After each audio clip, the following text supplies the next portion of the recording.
Hello, hello, hello. Let me just see it. I think this is a little crooked.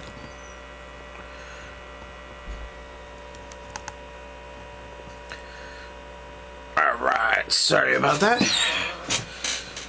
What's up, what's up? This is alertwolf here. Bringing you another review. This time I'm doing Blast of Tempest, episode 6. And this one is called The Paradox of the Skull. And alright, this episode starts off, they're still at June's house, or June? Yeah, no, June's house. And he tells the story of how he went to verify the body. Now I'm in the center. How he went to verify the body, and exactly what happened. And he was told about how Simon had put her in a barrel and sent her on the island. He goes, I don't know what happened. Somebody must excuse me. Some animals must ate her because we just found her skeleton. And he knew right away. June knew right away by the shape of her skull that was her body. And you know, they basically, you know, so he's trying to tell them that that he was surprised, but it was her. And part of him still doesn't believe she's gone, but he knows that was her body. Now, Simon, interestingly enough, wants to recruit him. And he tells him about his plans, because this guy's been set up by the previous leader as a neutral party, you know, and he wants him to join him. And he's like, I'm gonna stay neutral. He's like, but we're gonna do the Exodus tree thing. He's like, this isn't really a time to mourn, but you know, he does. And so he almost guesses what's going on too, because he's like, yeah, you know, if she was able to send a message in a bottle, you know, because Mahiro's like, dude, even if she was killed, do you really think she's dead? And she's not the type to die when killed. And he's like, yeah, you're right. And he's like, you know, if she was able to send out a message in a bottle, maybe. And I know she has the protection from the Tree of Genesis. So,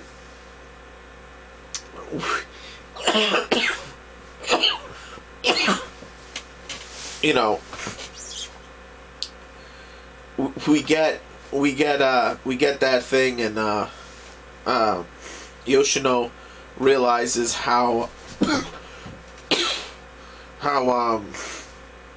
you know, how observant and astute this guy is, and how intelligent he is. So then, you know, they leave the apartment. They decide to go to where do they go? They decide to get out of there. They got what they needed. They're leaving. They board a bus and start to go. As they start to go, a tree, an Exodus fruit happens. Butterflies happen. The town goes crazy. They start turning into. People start turning into. You know. Stone, or not stone. Metal. And so. Excuse me. Things start going a little nuts.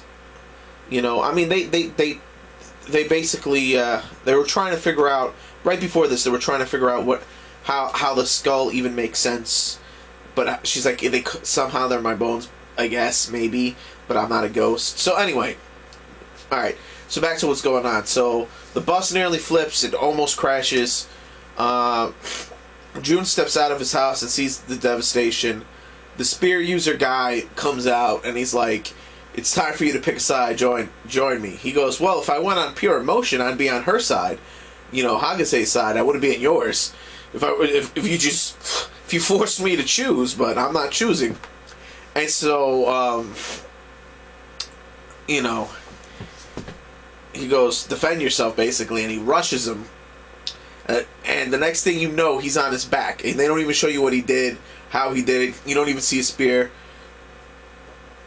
And he's like, you know, why do you think, you ever stopped to ask yourself a question? Why Samon even wants me, considering I can't use magic? And respects me, you know? He's like, you can't use magic. He's like, yeah. He's like, but I'm not ready to step in yet. And then he goes off to do his thing. We get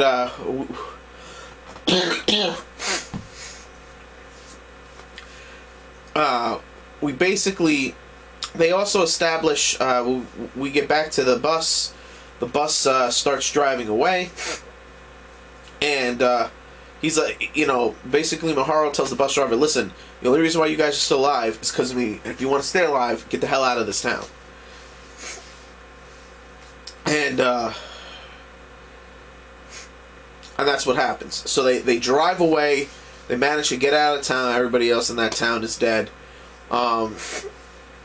And, you know, eventually the bus breaks down because it was leaking gas. He tells the bus driver and the people on the bus, listen, if you go back the way if you don't want to turn to metal, don't go back the way we came. Keep going forward.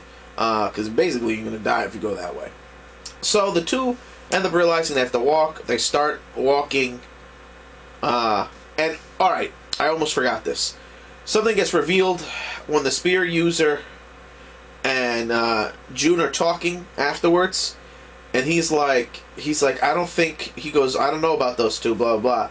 Or he's talking by himself, and he's like, I don't think they know. The spear user says, even if they, you know, the tree of Genesis is as far, because he tells him, he's like, look at all the people you killed. Why do you think I'm going to join you? He goes, but the tree of Exodus's fruits isn't as bad as the real threat, which is what? And then he's like, I don't think those, in his head, he's like, I don't think those two were told that the real threat to this world is the princess and the real ones that are possible to destroy this world is the princess and the tree of Genesis. So, and you're like, really? Ooh, a little twist there, a little twist there. Maybe it'll affect us later. So, anyway, so we go back to them in the woods. They're in the woods. They're camping out. He looks inside the briefcase, sees that it's a chained up machine gun, and he's like, "This is the ultimate talisman," and she's like, "Yeah, you know, it makes you use magic easier." And he's like, "Isn't it a little destructive?" And you know, you could sacrifice it to the tree. And she's like, "Yeah, well, no, I don't think it's illogical." So you get that there could be a dark part of this tree of Genesis, even though she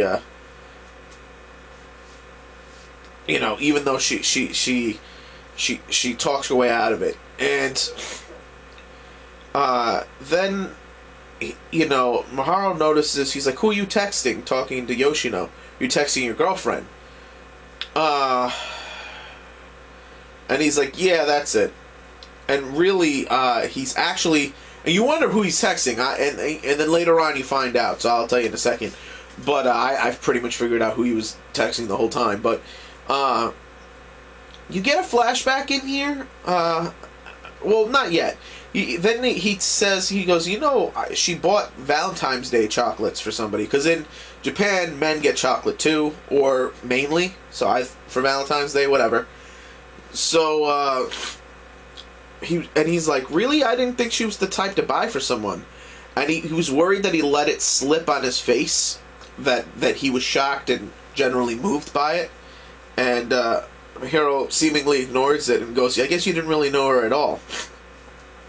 We do get a couple of flashbacks, and this is of eventually we get a couple of flashbacks of Maharu and his sister, and a lot of it they're very weird, disjointed, because it's like part of a scene, but you get the first 2 seconds of it, and they get surrounded, and it's the army. The army takes them out, or actually knocks out Maharu and takes Yoshino away. And then you see who you text, because it's Evangeline, and she takes him away, and she goes, you know, because he was knocked out, Maharu was knocked out, and she goes, isn't he going to be upset that you, don't you think he may come out, you know, alright, aren't you a little bit, what she says exactly is, aren't you, you know, isn't this a big secret to keep from him? And he's like, you know, I'm keeping a bigger secret, because she knows who's his girlfriend. And he goes, but I'm a little, you know, worried that if he were to chase us, we're pretty much exposed. You think he will? He's like, with him, you never know. And so, this was his plan. See, we get to see Yoshino is a strategist. We get to see his cold, calculating strategy. Like, he's lying to his best friend, and it's a you know,